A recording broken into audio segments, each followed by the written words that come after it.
જેલમાંથી 3 નેતાઓ ચૂંટણી લડશે, જેમાં 2 ઉમેદવારો તો ઘૂસીટેકના આરોપી છે અને એક નેતાજીએ અમદાવાદમાં પોલીસ જાપ્તા સાથે ફોર્મ ભર્યું હતું. હવે તમને સવાલ થશે કે શું જેલમાંથી ચૂંટણી લડી શકાય? રાજકીય પક્ષોને બીજા કોઈ ઉમેદવારો મળતા જ નહીં હોય? આ બધા પ્રશ્નોના જવાબ તમને આ વિડીયોમાં મળી જશે. નમસ્કાર, આપની સાથે હું સદ્દામ. આપ જોઈ રહ્યા છો યોર ન્યૂઝ.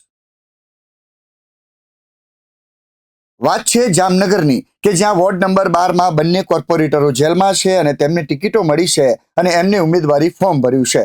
એક તરફ કોંગ્રેસના ઉમેદવાર છે તો બીજી તરફ આમ આદમી પાર્ટીના ઉમેદવાર છે. બંને પર ગુસ્સીટોક જેવા ગંભીર ગુનાઓ લાગેલા છે, જેના કારણે તેઓ જેલમાંથી ચૂંટણી લડશે. તો બીજી તરફ અમદાવાદની વાત કરીએ તો અમદાવાદના બહેરામપુરામાં કોંગ્રેસે જેલમાં રહેલા તસ્લીમ આલમને ટિકિટ આપી હતી. તેમણે પોલીસ જાપ્તા સાથે ઉમેદવારી ફોર્મ પણ ભર્યું હતું, પણ વિરોધના કારણે જેલમાંથી ફોર્મ ભરવા આવેલા તસ્લીમ આલમનું મેન્ડેટ કપાયું છે. કોંગ્રેસે મેન્ડેટ ન આપતા તસ્લીમ આલમનું ઉમેદવારી ફોર્મ ટેકનિકલ રીતે રદ થશે. તો હવે તમારા સવાલનો જવાબ કે શું જેલમાંથી ચૂંટણી લડી શકાય? ભારત દેશમાં કોઈ પણ વ્યક્તિ સામે ગુનો દાખલ થયો હોય પરંતુ તે ગુનો સાબિત ન થાય ત્યાં સુધી તે ચૂંટણી લડવા માટે ગેરલાયક ન ઠરી શકે.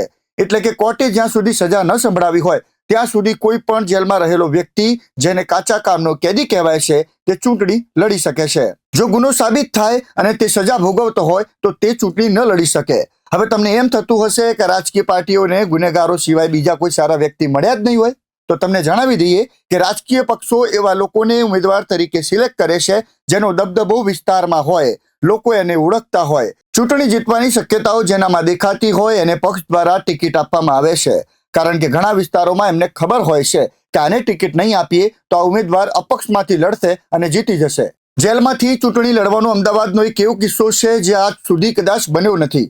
એક એવો આરોપી જેના પર 100 થી વધુ ગુનાઓ હતા, એ જેલમાં હતો. એને કોઈ પક્ષે ટિકિટ ના આપી, જેના કારણે તે અપક્ષમાંથી ચૂંટણી લડ્યો અને 1 નહીં 2 નહીં પણ 5 બેઠકો પર બહુમતીથી જીત્યો.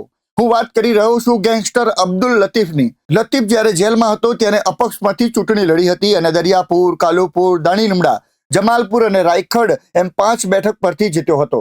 આ સમાચાર સાંભળી તમને મનમાં થતું હશે કે અમે તો આરોપીઓને કેમ ના વોટ આપીએ? તો તમને જણાવી દઈએ કે ગુજરાત હોય કે આખા ભારતની વાત, ઘણા એવા લોકો છે જેમના પર ઘણા ગુના દાખલ થયેલા છે. એમને બાહુબલી નેતા અને દબંગ નેતા તરીકે જાણીત લોકો ઓળખે છે અને જનતા જ તેમને ચૂંટીને લાવે છે.